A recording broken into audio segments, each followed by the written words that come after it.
Ուրեմն Կառավարությունը իհարկե առաջնահերթություն դիտարկելով զինծառայողների, փրկարարների եւ նրանց հավասարեցրած անձանց եւ ընտանիքի անդամների որակյալ, պատշաճ եւ ճիշտ ժամանակ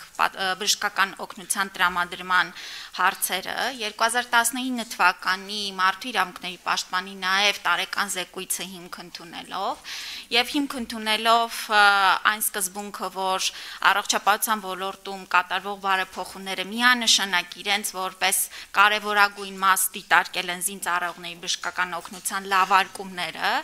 իրականացրել է մի շարք փոփոխություններ 2019 թվականին, ինչով իսկ ըստ էության իրացրել է Տիկին Թագուհի Թովմասյանի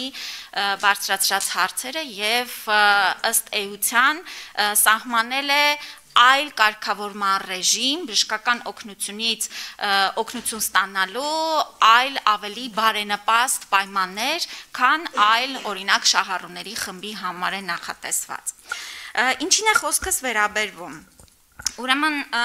օրենքի 64-րդ հոդվածի առաջին մասի պահանջների համաձայն զինծառայողները, ինչպես նաև նրանց ընտանիքի անդամները Հայաստանի Հանրապետության պետական բյուջեի միջոցների հաշվին ապահովում են որակյալ բժշկական օգնությամբ համապատասխան գերատեսչական ռազմաբժշկական հաստատություններում, իսկ քաղաքացիական բուժհաստատություններում զինծառայողների եւ նրանց ընտանիքի անդամների բժշկական օգնության եւ սպասարկման հիմքը սահմանվում է նույն հոդվածի երկրորդ մասում բժշկական օգնության եւ սպասարկման պայմանները, չափորոշիչները, սոցիալական փաթեթի առողջապահական ուղղությունը սահմանվում են կառավարության 318N որոշման եւ 806N որոշումներով։ Դրանց շրջանակներում Հայաստանի Հանրապետության պետական բյուջեի առողջապահություն բաժնի զինծառայողներին, ինչպես նաև փրկարար ծառայողներին եւ նրանց ընտանիքի անդամներին բժշկական օգնության ծառայություններ ծրագրով բժշկական օգնության եւ սպասարկման ծառայությունների մատուցումն իրականացվում է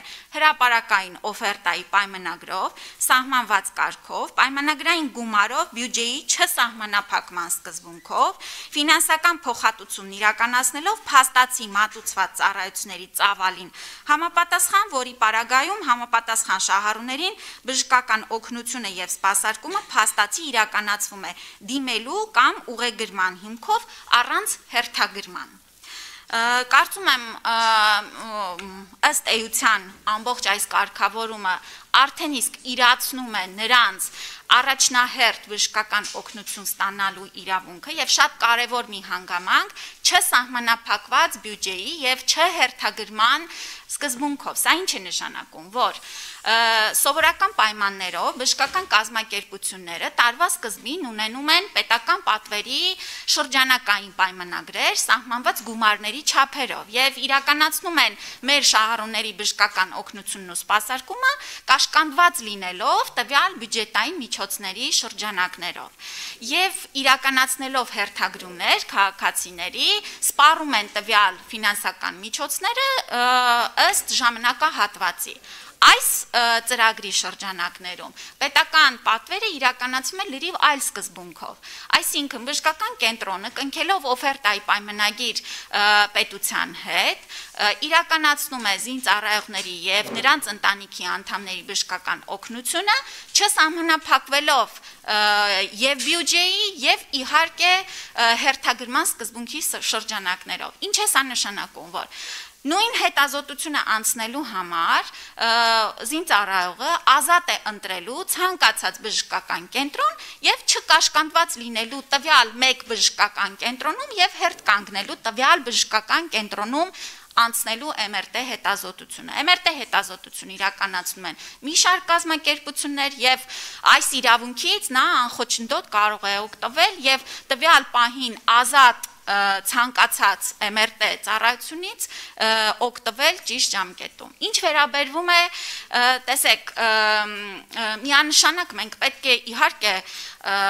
եւ այս հանգամանքները հաշվի առնելով ենք այս փոփոխությունները իրականացնել, բայց մենք ի վերջո պիտի հաշվի առնենք ընդհանուր առմամբ առողջապահական ծառայությունների կազմակերպման սկզբունքները եւ չենք կարող հաշվի չառնել, որ հետազոտությունները, բժշկական միջամտությունները նշանակում շարունակվում, իրագործվում են ըստ բժշկական ցուցումների։ Այսինքն, եթե տվյալ հետազոտությունը իսկապես զինծառայողին անհրաժեշտ է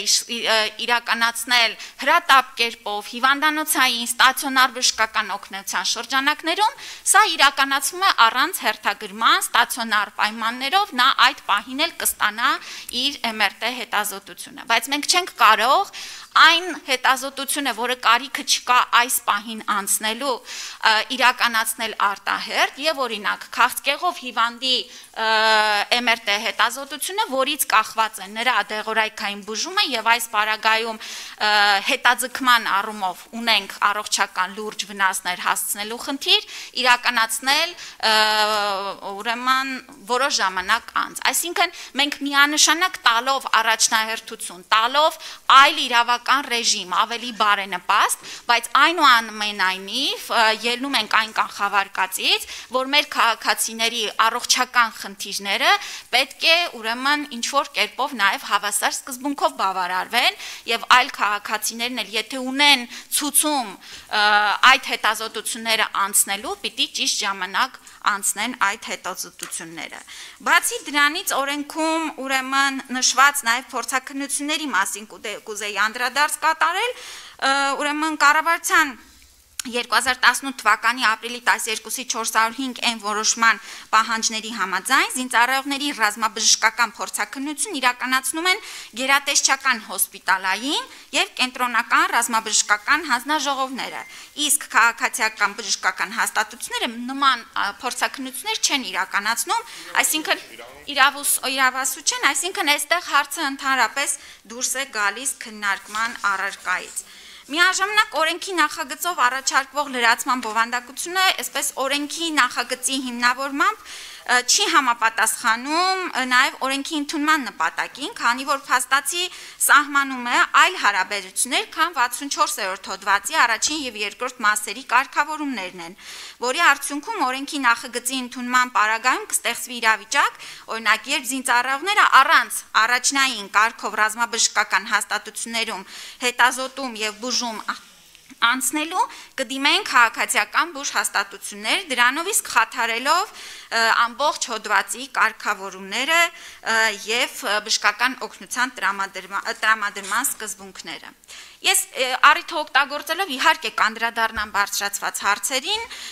եւ այն դիտարկմանը, որ գուցե պետական պատվերի տրամադրվող ծառայությունները այդքան գրավիչ չեն մասնավոր ընկերությունների համար, նման մտահոգություն բարձրացվեց, պիտի ամենևին փարատեմ նման մտահոգությունները եւ ասեմ, որ վերջին տարիներին արված փոփոխությունների արդյունքում պետական պատվերի պայմանագրերը, ծառայությունները մասնավոր ընկերությունների համար դարձել են շատ գրավիչ, որովհետև դրանք ուրեմն արտահայտում են այն այսպես գնային քաղաքականությունը ելնում է իրական նաև շուկայական գներից եւ մենք տեսնում ենք տարեց տարի պետական պատվերի շրջանակների ընդլայնում եւ այս տարի էլ ուրեմն չհիշեցնեմ, որ մենք ունեցանք նաև աննախադեպ դիմելիություն պետական պատվերի շրջանակներում, սա խոսում է, որ ծրագրերը իրացվում են, սա խոսում է, որ քաղաքացիները ավելի ու ավելի օգտվում են իրենց իրավունքներից եւ այդ ծառայություններից եւ նորից վերադառնալով այս ծրագրին, պիտի ասեմ, որ տարվա սկզբից նախատեսված բյուջետային միջոցները տարվա ընթացքում 2-3 անգամ ավելացվեցին եւ մենք այս պահին էլ անարգել կերպով իրացնում ենք այս ծրագիրը։ Անդրադառնալով նաև պարոն Ղազնյանի հարցին բանակում պատվաստումների եւ ընդհանրապես COVID-19-ի կանխարգելման աշխատանքների կազմակերպման առումով պիտի այսպես նշեմ, որ COVID-ի տարածման հենց սկզբից մենք շատ սերտորեն համագործակցել ենք մեր գործընկերների հետ եւ իրականացրել ենք թե լաբորատոր հզորությունների ավելացում, թեստավորման աշխատանքները կազմակերպելու, թե նյութատեխնիկա ֆիզիկական բազայի ավելացում եւ ներկայումս էլ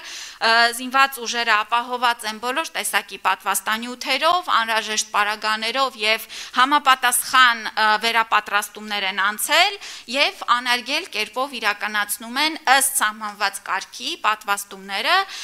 դրանք ինչպես գիտեք Հայաստանի Հանրապետության 18 տարին լրացած անձանց համար հասանելի են եւ իրականացվում են անվճար հիմունքներով։ Ինչ վերաբերվում է այսպես պատվաստումների արդյունքում որոշակի կողմնակի ազդեցությունների մատնանշմանը, այո, ուրեմն որոշ քաղաքացիների մոտ ինդիվիդուալ կերպով լինում են թե ջերմության, թե թեթև մկանացավերի եւ այլն արտահայտումներ, ինչը լրիվ նորմալ երևույթ է եւ արտահայտում է, որ տվյալ պատվաստանյութերը աշխատում են, դրանք նաեւ արկա են լինում այլ պատվաստումների պարագայում, մենք գիտենք, որ Հայաստանի Հանրապետությունում զինված ուժերը ապահովում են նաեւ այլ հիվանդությունների դեմ պատվաստանյութերով, մեր ազգային ծրագրով, դա թե տուլարեմիան է, թե գրիպն է, թե այլ մի շարք վարակիչ վտանգավոր հիվանդություններն են եւ մենք տարիների ընթացքում այսպես ապահովում ենք, որ մեր զինված ուժերը զերծ լինեն վարակիչ հիվանդությունների տարածումից։ Ուստի որևէ այստեղ առանձնահատուկ տարբերություն կամ ինչ որ կարգավորման կարիք չկա եւ հստակ կերպով իրականացվում են։ Թվականակի մասով առանձնացված չեմ կարող ասել, դա համապատասխան կերաստեղծությունը ըստ անհրաժեշտության կներկայացնի տվյալներ։ Շնորհակալություն։ Կառավարության տեսակետը հնչեցրեք։ Ներողություն, ես այո, հա, մեկ էլ մի բան, ես 4 անգամ պատվաստվել եմ եւ ջերմության տատանում չեմ ունեցել, դա ինչա նշանակում է, որ այդ վակցինաները չեն աշխատում։ Չէ, ամենևին, տեսեք, դա շատ այսպես